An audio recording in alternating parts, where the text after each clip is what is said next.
States of America and to the republic for which it stands, one nation under God, indivisible, with liberty and justice for all.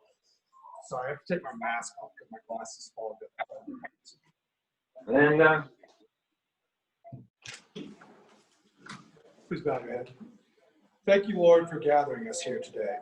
Bless this food for the nourishment of our bodies so that we may have the strength to live as you have us live. We ask you on this election day for your mercy during this time of transition in our nation. We thank you for the privilege and opportunity to vote for a government that upholds and protects all human rights and justice for all its citizens, regardless of race, class, gender, or anything. Lord, we thank you for your founding fathers acknowledged and recognized as higher than any human law. We ask you to inspire us and guide us to better understand the issues and concerns that have deeply divided our nation. May we come together for the common good. We ask you to help our leaders create communities that will build your kingdom here on earth. Communities that will protect the poor and stand up for those who are not seen, heard, or listened to. Help us to act out of love, mercy, and justice rather than out of fear and ignorance. We ask this in your name. Amen.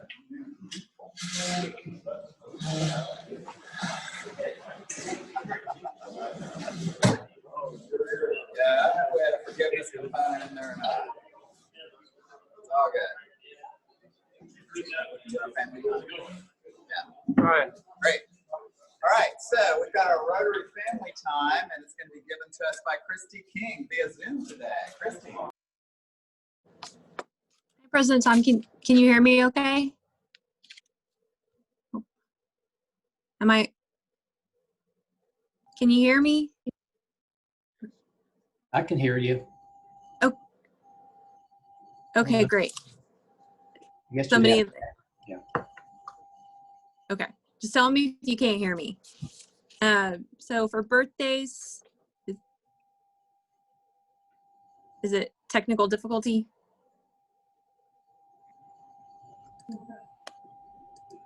Yeah, technical difficulty. Okay. I can't tell who could. It's hear me me. talking. Oh yeah, I know Patty. Okay. I don't know if Sorry. yeah, we'll get there. I know.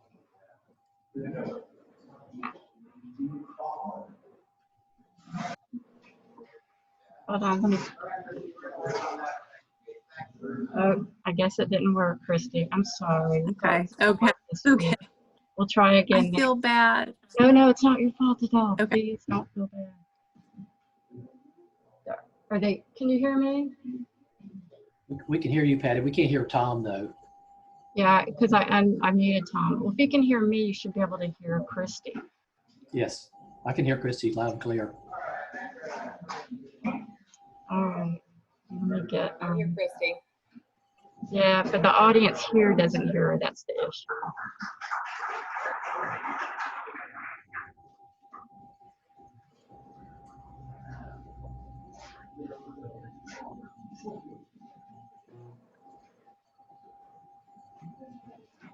I think they're gonna.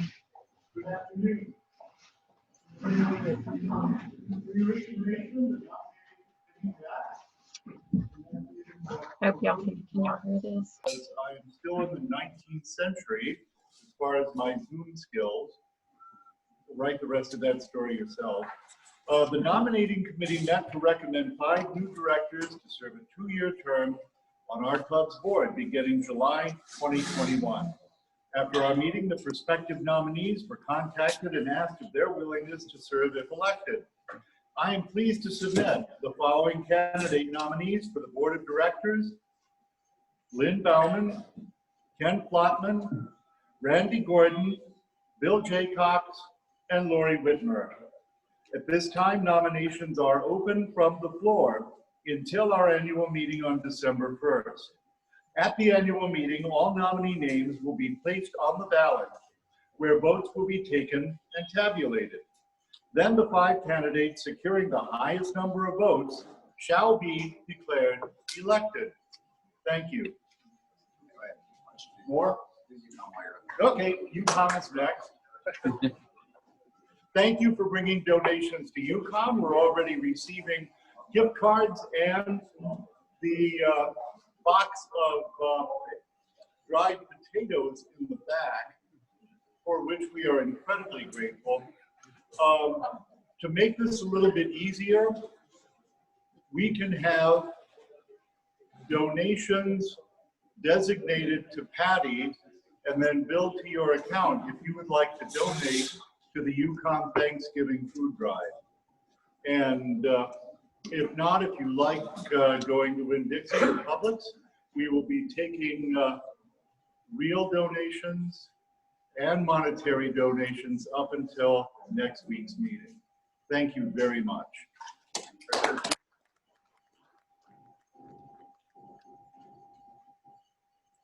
All right. So past President Gary Wilkinson, would you like to come up here with me, please? Uh-oh, I know. Trouble, I know. Past President Dan Roby. Come on up.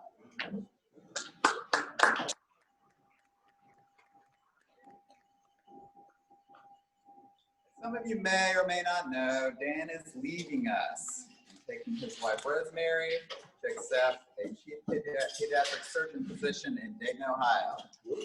As president, Dan brought his boundless energy to our club. Here are a few of the things that happened during his year. It was our first Rise Against Hunger event, which we packed 16,000 meals in about 2 hours. We had more than 35 Bishop Kenny Interact students and about 60 of our own members and families join in the project.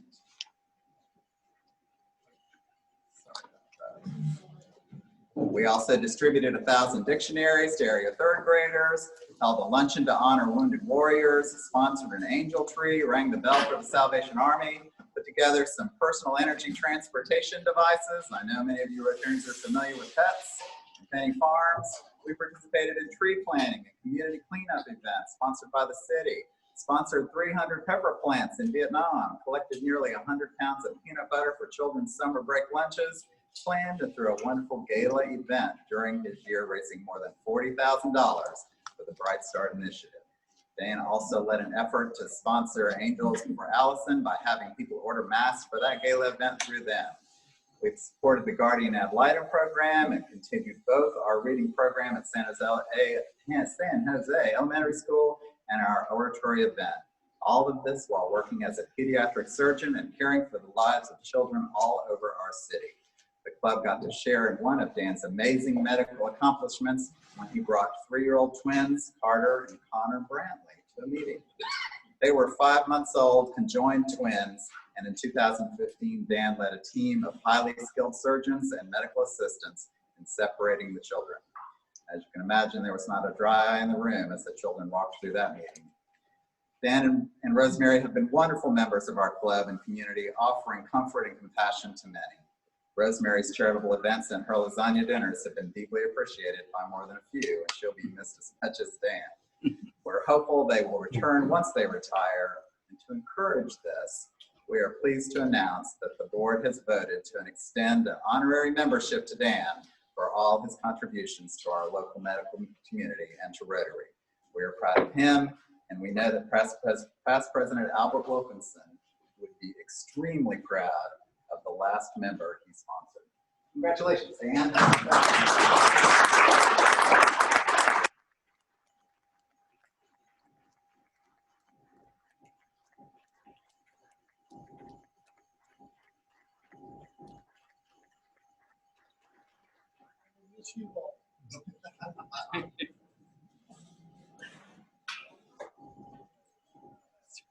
You say it. And Tom's long and wonderful list, he forgot what I think is the most memorable from Dan Roby, and that would be Elvis.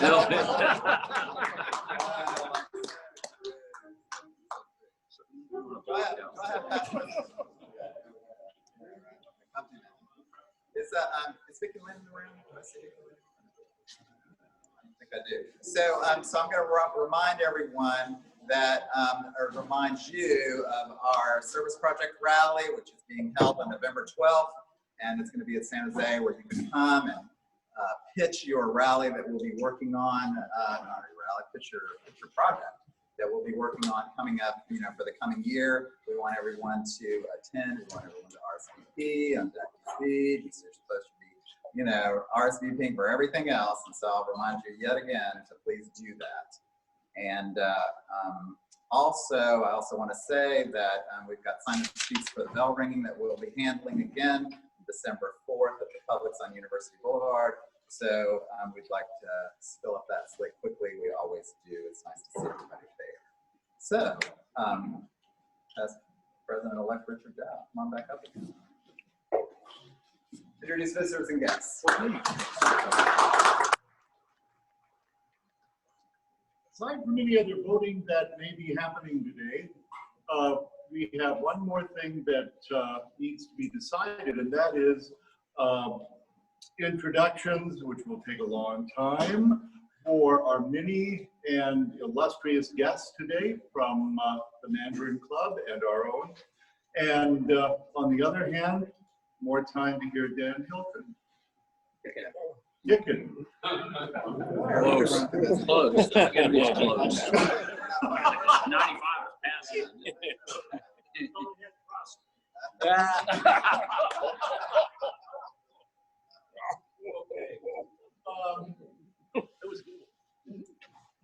Wow. Used to be safe.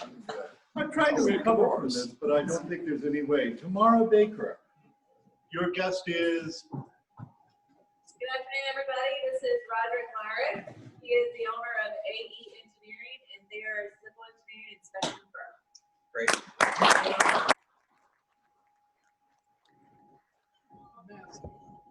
I'm very pleased today to have as my guest my longtime friend, favorite bulldog, son of a former president, son and a brother, former president, Bill Jost.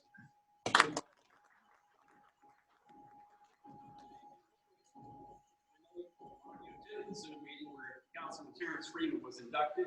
But this is his first in-person meeting that I'm aware of for this club. Please welcome Councilman Terrence Freeman. And Robert Harris. I have my son Jason. He says we're aware of our office in our 3 minutes. I don't have to pay him out. Wow. Perfect. Any other guests that you wish to introduce today? All right. Before I can mispronounce anything else, the Rotary song. I thought there would be, but they don't seem to be. General welcome of all men. I think we just did a general welcome for all of our Mandarin guests, if you would.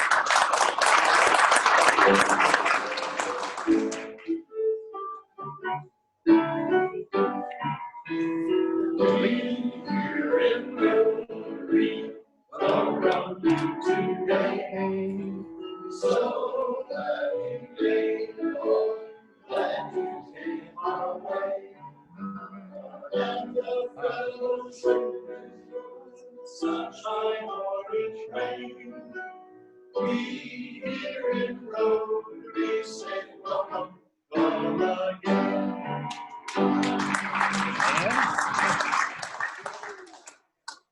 See, you don't have to come back up again, Richard. It's all good. All good. Jack O'Brien, welcome. Thank you. Would you like to introduce our speaker today? I sure will. I would love for you to come up here and do that. Thank you.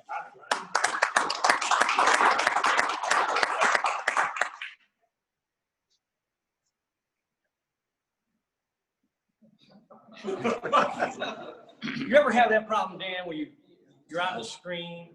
I'm kind of used to it.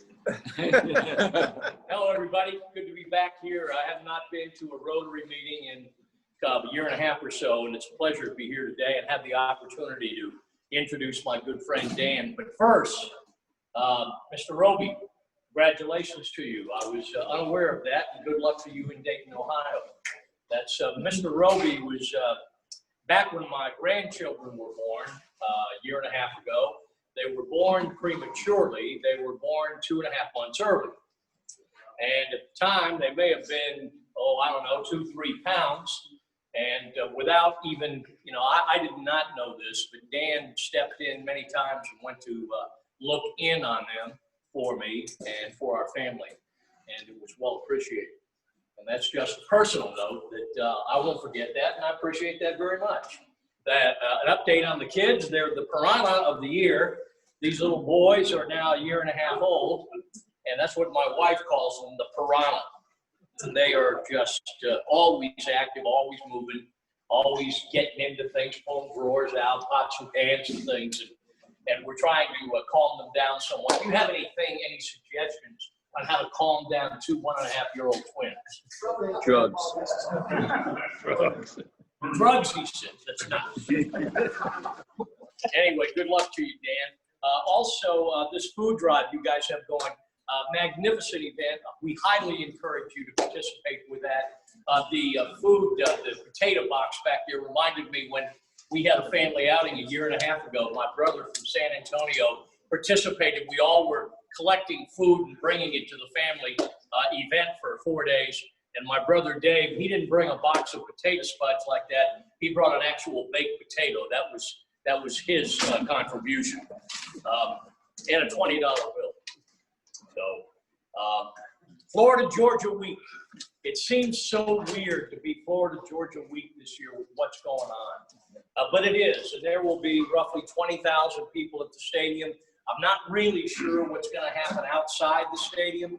Dan will probably reflect on that just a little bit as he will share some thoughts about other collegiate games that are happening this weekend. But in Jacksonville, Florida, the Florida-Georgia game is it. This is I'm very fortunate that this will be the first time in 20 years that they've asked me back in the booth as the stadium announcer for that game.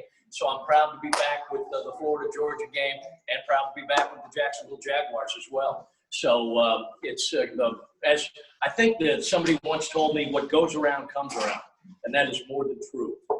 So this is kind of an exciting weekend. Nonetheless, with all the virus stuff going on, I think we can all look forward to one day that going away, and we could be back in business doing what we regularly took for granted, which I don't think we'll be taking things for granted again, at least in any near future event. Our guest speaker comes to us today from the radio and television industry. He's been on radio and on television for over 35 years. In the last 15 years, he's been with us over at 1010XL Sports Radio, doing the morning drive show called The Thrill with the other guy known as Jeff Prosser. That was a funny comment. I like that. I thought we were having Prosser here, man. But Dan is a very good friend of mine. I see him regularly in the radio station. And I've learned a few things about Dan, and I'd like to share just a couple of tidbits before I bring him up. Did you know, when I was Googling Dan just for kicks, I said, I'm going to Google Dan, see what happens. This guy has his own Wikipedia page. Now, I don't know that many people have their own Wikipedia page unless they're famous. So I guess you're famous. You're qualified for notoriety. Or do you know somebody there? Dan graduated from the University of Florida. He's married. He's got 3 children. I generally have an opportunity now and then to speak with him about his exercise program. He's one of the few individuals I know that jumps rope. And I do personally a lot of exercise. You can't tell, but I do a lot of exercise. I've never once jumped a rope. So maybe you can reflect a little bit about how that works. Maybe I can jump rope while I talk. Perhaps you could do that. But in any event, ladies and gentlemen, it is my pleasure to bring you one of the most famous and well-known radio and television personalities in the Deep South. Ladies and gentlemen, Dan Hicken. Thank you, Jack. Hicken with Hicken. Thank you for having me. Appreciate it. Put Jacko in front of a crowd, man. I thought he was going to go another 15. Sorry, guys. He gets out of roll. He's got that entertainer gene in him. He likes to go. So I appreciate Dan. Dr. Dan, congratulations. You know, you seem like a very wonderful person, a great man. My goodness, so accomplished, much more accomplished than any of us in here. But my God, what are you going to Dayton, Ohio for? You stepped outside today. I mean, what do you think? It's just me. I don't know. So, but good luck. Good luck. Congratulations. So, good to be here. I was going to tell Florida Georgia stories, but I looked across the room and there's somebody here that I know very well. And if I start telling lies, he's going to get up and speak the truth because we're at a Rotarian club. My friend Pete Cummings, who who we grew up together. We went to Florida together. I joined his fraternity back in the day. So I was looking at some old pictures from the early 80s. And here in Jacksonville, we had some good times now, I promise you that, even though we sort of came out on the wrong side a few times in those games back then. So had a good friend as well from Jacksonville. And just to let you know how serious we take Florida Georgia. I remember one year we came out of the game, and we're in college, man, so we're probably hitting the brown water a little bit, you know, things along those lines. And we come out, and I see this one guy. And he's there, and he's crying, just crying, tears. And I'm like, I look at him quizzically, and I say, what's wrong? What are you crying for? You don't understand. I'm from Jacksonville. We lose every year. I was like, holy cow, this thing's for real, man. So I love it. I love the week. It's a little weird this week, as Jacko said. I think this is my 39th straight. I don't think I've ever missed one. I went to the one in Gainesville. I went to the one in Athens. So I think I got 39. This will be 39 in a row that I've made. So I'm pretty excited about that. I got a little streak going, so I like that. That's been fun. So I'll be down there Saturday working. I don't have any kind of streak like that for the Jaguars. They're rough to watch these days. So, but as far as the Gators and Georgia, I can't wait. I'll tell you this. You know, if you'd asked me Saturday morning, you know, Dan, who you think's going to win the game? I would have said, oh, man, I don't know, man. It doesn't look good for the Gators. You know, it looks like Georgia's strong. You know, it looks like they're tough. And our defense is I think that we've been watching Gator football for 40 years. I've never seen our defense play that badly in 3 games in a row. I mean, it's been terrible. And then Saturday came, and, you know, Georgia was fine. You know, they got their win at Kentucky, but there were a few of those guys getting scraped off the carpet there throughout the day. So I was like, well, who is that guy? Who's that guy? And some pretty big names. And then sadly, the probably their best defensive player, LeCount, is going to play in the NFL, and he's a heck of a football player. He's probably one of the few guys in the country who could just line up with Kyle Pitts and run with him.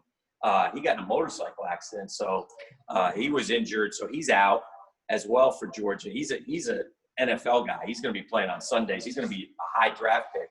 And then Florida went out and actually did play some defense against Missouri, albeit Missouri, but they did play some defense, and their offense is looking good. So for me, you know, I Saturday night, I said, well, you know, maybe, just maybe now, the worm has turned a little bit. So, you know, it's such a cyclical rivalry. And I was looking, you know, the last 12, it's gone 3-3-3-3. So hopefully Florida can start their 3 going here, and that would be nice to see. But yeah, it's so many memories of this game and such great events around this game, and so many great stories to tell from this game. You know, you can go all the way back. You know, some of you guys can go even farther back than I can. So definitely looking forward to it. I think it's a, you know, clash of a great offense against a great defense on one side, and then a not so great offense against a not so great defense on the other side. I mean, I'm kind of in my mind playing it out. I'm kind of like, well, I think 28's a magic number. You know, like I think Florida can score 28 points. I know they've only scored 17 each of the last 2 years. But this is their best offense that Dan Mullen has had. And so I think they can get to 28. And then I say, well, can Georgia get to 29? You know, and I don't know. So I think that's going to be the telltale sign. But if Georgia holds Florida down, this offense, man, hats off to Kirby Smart and that defense. They're good, and he can recruit. The only problem with Kirby is he just doesn't know what a quarterback is. And as soon as he figures that out, he'll be okay. So I do like their former quarterback, though. I'd like him to kind of come to Jacksonville next year if we can't get Trevor Lawrence. So that would be Justin Fields, who's now at Ohio State. So, but yeah, definitely excited about it. Can't wait. Looking forward to it. Should be a lot of fun. Hopefully, I guess as far as downtown, somebody told me this. I haven't confirmed this, but like RV City's closed, right? That's the city-owned lot. But the private lots are all sold out, from what I hear. So I think people are still coming. I don't know if they're not getting in. They don't have tickets, they're not getting in, but I think they like to keep it going. You know, it's something that's on their calendar every year. And so I think there'll be a lot of folks down in the downtown area You can't, obviously can't tailgate in like Lot J and things like that. But I think in their areas, I think there'll be more people down there than we expect on Saturday. And I love the game being here. It's always been fun. I first came here in '82. That was a 44-0 game. Georgia won that game, I believe. I remember it was very cold at halftime, and I was not having much fun. But back in the day, at the old Gator Bowl, and this is a true story, Digger. I call him, that's his nickname. Do you remember when what would happen was they'd open the gates at like 2 hours before kickoff. And in the old days, we're in college, we don't have any money, we have nothing, but we have a ticket. So what we would do is we would kind of all storm the gate together. And, you had to go through, and there's so many people, they're just taking tickets as fast as they can, and you kind of would get through. So you'd get through with your ticket, and then you'd go to the chain link fence at the Gator Bowl, and you'd go to the chain link fence and sell your ticket to somebody on the outside for like, I don't know, 50, 60 bucks. I don't remember, but pay for your weekend. So it was great. So we did that a couple times. That was fun. So I don't know if that was legal or not, but we were young, so we, so probably not, but nonetheless, young and dumb, I guess is the best way to put it. But any questions you guys got about any kind of sports thing, I'll be glad to give an answer and do my best. Yes. Tell me your memory about the 1993 game. 1993 game. 1993. What was that? Ford. Oh, the rain game? The rain game. Is that the game that you walked to the Gator Bowl and it was up to your knees? Yeah, I remember that game. That was crazy. Was that the Anthony Lott timeout game? Yeah, that was the Anthony Lott timeout game. That's my memory. Anthony Lott is from Jacksonville, was corner for the Gators, and Georgia scored to go ahead at the end of the game, and the refs start like this, and everybody's going, "What's going on?" Anthony Lott had called timeout and reset it, and then we stopped them. So, but the weather was, and it didn't drain too well back then in the day. So the heavy downpour, honestly, it was up to your knees walking over there, and it was just mud. Back in those days, I used to be able to watch the game on the field, and there was nothing like that, man. That is the coolest, probably one of the best things about that I can remember. One of my favorite memories about my years in television is being on the field for Florida Georgia year after year after year. I mean, they don't let us do that anymore, but that was fun. Yes, sir. I think on the radio, you and Jeff the other day were saying this is a big game for Ball. Yeah. And it's a big game for the Gators to get over the Georgia Bowl. Yeah. If they don't get over this year, then what? Right. In my mind, Kirby Smart is a great recruiter, but not necessarily a great game day coach. Right. And he's fairly conservative. Yeah. And Mullen, I think, is the opposite of conservative. Maybe not quite a gunslinger like Spurrier. Right. Anyway, kind of talk about I think Mullen is like kind of the opposite of Smart too in some respects. I think he's a great game day coach. I love him calling plays. Even when they were struggling against Missouri, I had to think, he'll find the soft spot. Now, I don't know if Georgia's defense has soft spots, but if they do, he'll figure it out. He'll find it. But as far as, listen, and there was a big incident Saturday night, obviously at the Missouri game with Dan Mullen. And if you're not Gator Nation, you're like, what a clown and all that. But he's our clown, man. Spurrier, he was our guy, man. So you know what? Let me tell you what happened in the Hicken household at halftime of that game when all that ruckus was going on. Yeah, get him, man!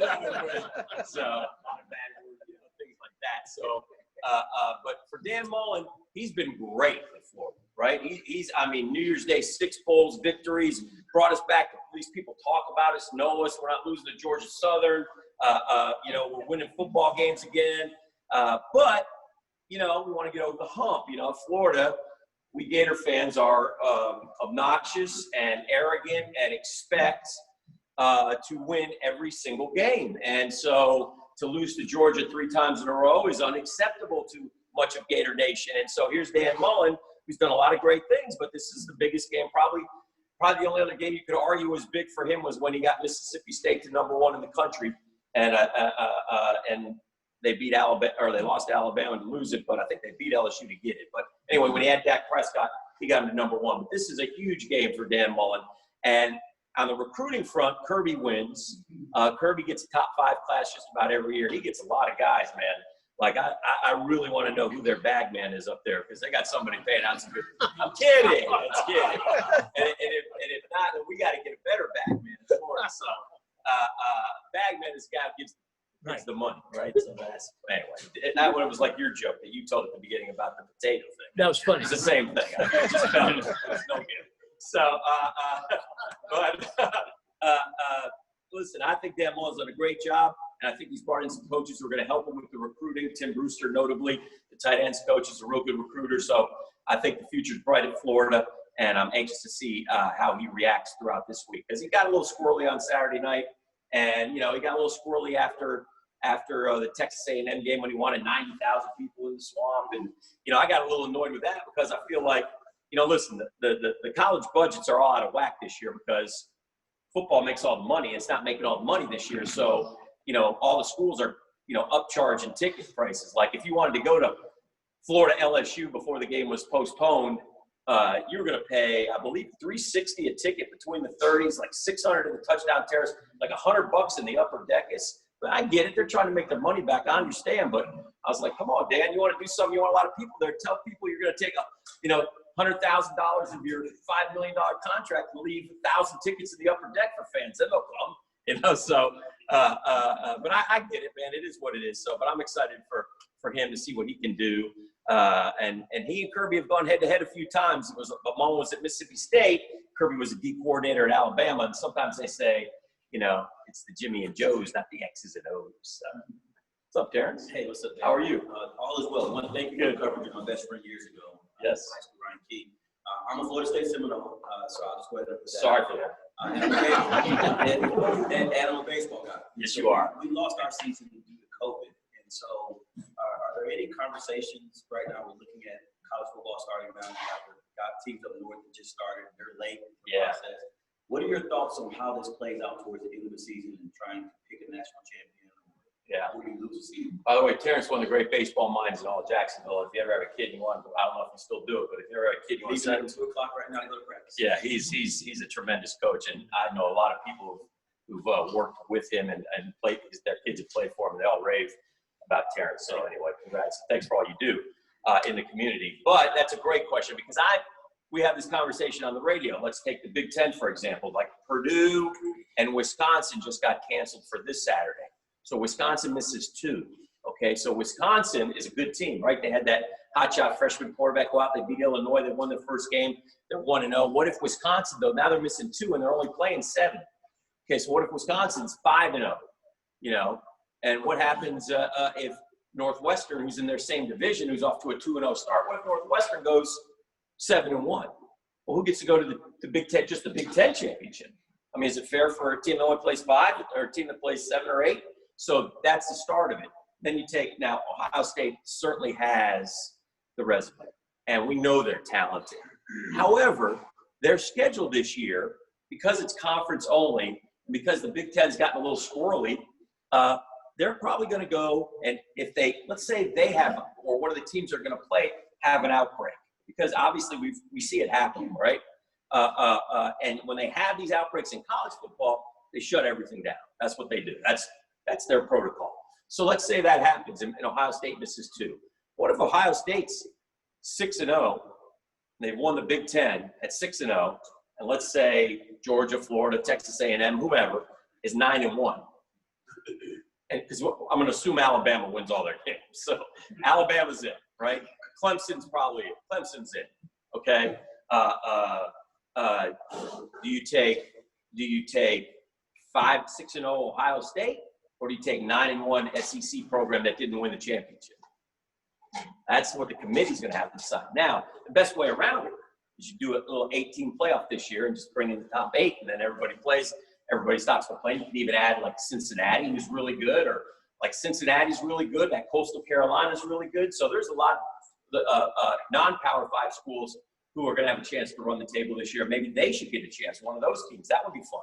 So, but in a 4-team, I don't think those guys will get in either. So I just wish they would do a true – I've always said this, though, and I argue this all the time with Jeffrey, because he's like, it's better than it was. I go, it's better than it was. It's still just a poll. It's not a true playoff. A playoff is defined. In the NFL, you know at the beginning of the year how you get into the playoffs, right? The NFC East champion, despite the fact that they all stink, Dallas, Philly, Giants, whoever wins that division, it's in the playoffs. There should be a Big 12 champion, Pac-12 champion, SEC champion, ACC champion, non-Power 5, and if I missed one, and 3 wild cards, right? Or 2 wild cards in the other one, whoever I forgot. So those 8, if you define it that way, then you know who the 8 teams are that get in, and you just battle for the wild cards. Dan, you're Mr. Yep. Dan, can I get you to repeat those questions as you hear them so that everyone at home knows what you're talking about? Oh, I'm sorry. Yes. No, Yes. it's, you know, it's Good already point. formatted. Yes. Dan, you're here, you're Mr. Jaguar, so I gotta ask you. Yes. Oh. 2 questions. One, does Marone make it through the season? Yes. And the second question is, seriously, do you have any sense at all of who might be out there that's a good candidate? Yeah. Question is, does Marone make it through the season, and who would be the guy to replace him? And when you say Marone, you have to say Marone and Caldwell, obviously. So, and those guys know it. I like both those men. They're very nice men. I have a lot of respect for them. But it's a results-oriented business. The results aren't there, so they will not make it to next year. They might make it through this season. And honestly, for me, I hate to say this, but if you ask me, I think they should lose every game. I'm one of those tank fans. I've watched 26 years of Jaguar football. I spent countless Sundays sitting there watching quarterbacks who aren't very good. And I would put all my chips in, and I will suffer through 9 more punches in the stomach this year to have a chance to get Trevor Lawrence or Justin Fields. Preferably Trevor Lawrence, but would take Justin Fields. But both, I think, are going to be great quarterbacks. And if you want to know why, look at Cincinnati and Joe Burrow. He gives them a chance every week. They're going to get good players around him. He's going to be good. Look at Justin Herbert with the Chargers. He's unbelievably good already. And look who else is in our conference, the AFC. Lamar Jackson, Patrick Mahomes, Deshaun Watson. You want to win a Super Bowl? You got to beat those guys. We're not beating them, with all due respect to the quarterbacks that we've had here. We have to get one of those guys who can duel with them, who when he gets the ball with 2 minutes to go and we're down 3, can get us down the field, score a touchdown and win, preferably, or kick a field goal and send it into sudden death. I would look for, there's lots of ways to go as far as another coach, and you don't want to get ahead of yourself. There's a guy in Kansas City, Eric Bieniemy. He's going to get a job. That I think he'll probably end up in Houston, but he's highly coveted. Josh McDaniels in New England, maybe it's his time. If the Jaguars were to get, believe it or not, if the Jaguars were to get a Trevor Lawrence or a Justin Fields, this is a pretty good job. There's a lot of money to spend down here. We got a lot of draft picks, and we got a couple good young players. So it's not as bad as it seems. It's bad this year. But we got to get the guy to pick the right guys. We cannot pick the wrong guys. Let me ask you guys this question. You watched the Jags this year. We had 2 first-round picks, C.J. Henderson from Florida, K'Lavon Chaisson from LSU. I'd trade both of those guys to the Chargers right now for Justin Herbert. In a second, do we even consider trying to move up in the draft and do that? No. Why? We got to get a franchise quarterback. So if Dabo Swinney, if we get Trevor Lawrence and Dabo wants to try the NFL, come on down, Dabo. Well, you're going to have to pay Dabo $15 million because he's making like $9 million a year at Clemson. So these college coaches, they make enough money now in college that they don't have to go to the NFL. So, yes, sir. Can you believe how bad Kirby's managed his quarterback situation, and what's he going to do? I'm grateful for it. The question is, do I believe how bad Kirby has managed the quarterback situation? It's odd, to say the least. Look, I understand to a point allegiance to Jake Fromm, but there were opportunities to get Justin Fields in the year he was at Georgia on the field, and he wouldn't do it. I've seen video of Justin Fields when he was at Georgia walking off the field, very upset that he didn't get to play. When they were playing Florida that particular year, all the talk was, well, Fields is going to get some, and he never got to play. Kirby goes with what he knows.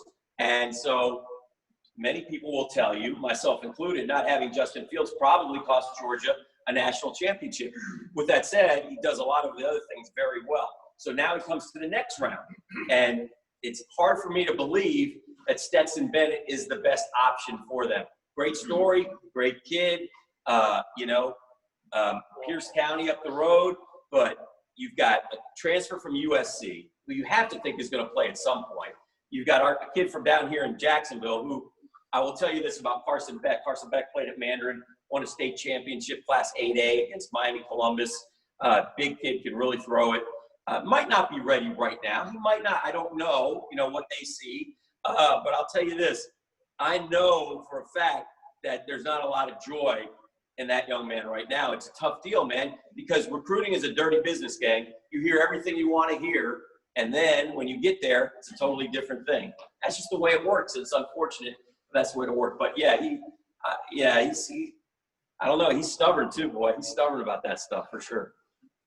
Anything else? Yeah, Dan, do you think the Gators are going to, Mullen's going to try to pull any, proverbial wool over the eyes on Saturday? I mean, Emory Jones, for example. Share with us a little bit about how you think he might be used in that game. Well, it's interesting because in the last game, the other kid from Gainesville, Amp Richardson, went in ahead of Emory Jones, which I thought was surprising. And it was probably because they were going to run the ball with the quarterback. And Emory's a great runner, but Amp Richardson, Gainesville kid, big kid, like he's Cam Newton size, like 6'5", 250 type kid. I don't know how well he can throw it. I've seen him throw in some settings, but not in a college game. So I don't think there's going to be a ton of time for those guys. I don't think there's no wool over the eyes. Emory might come in some, but I don't know. It's interesting. Kyle Trask can come back next year if he wants. What if he decides, I want to play one more year of Florida? I think the scouts tell me if I get one more year. Now, I don't think he will because he's having such a good year. You got to cash in while you can. I don't know if he can improve his status, but, you never know. Now, if he were to stay, I bet Emory would leave, and then Amp Richardson would be the next guideline. So, yeah. Yes, sir. Dan, the Florida-Georgia game has long epitomized tailgate. Mm-hmm. And I'm interested to what you hear about from college presidents and ADs and others about the Lot J project. Mm-hmm. So much of that tailgating happens in Lot J. Right. I'm sure it's what makes the game great and what causes presidents to lose sleep at night, probably. Yeah. Questions about tailgating and Lot J and what happens with the Lot J project. And I think the Lot J project will, I'm all for it. We've been trying to get downtown going in Jacksonville since I've been in this town since 1985. I'm all for it 100%. I think there are other places that will be available to tailgate for Florida, Georgia. Like that won't ever be the reason why the game leaves, if that's what you're worried about. And yes, it is a party atmosphere. You always have to remember for Georgia fan, this game is all about South Georgia fan. North Georgia fan gets all their games up in Athens every year. This is sort of South Georgia. This is Brunswick and St. Simon's Island and all those guys up there. This is their game. This is where everybody comes to their house, and then they all come down to Jacksonville and they party and have a great time. So I don't think that would ever affect Florida, Georgia. And I'm all for it. I hope it stays forever, but you never know. You never know. Anything else? Appreciate you guys having me. Always good to see you. Love talking sports. Thank you very much.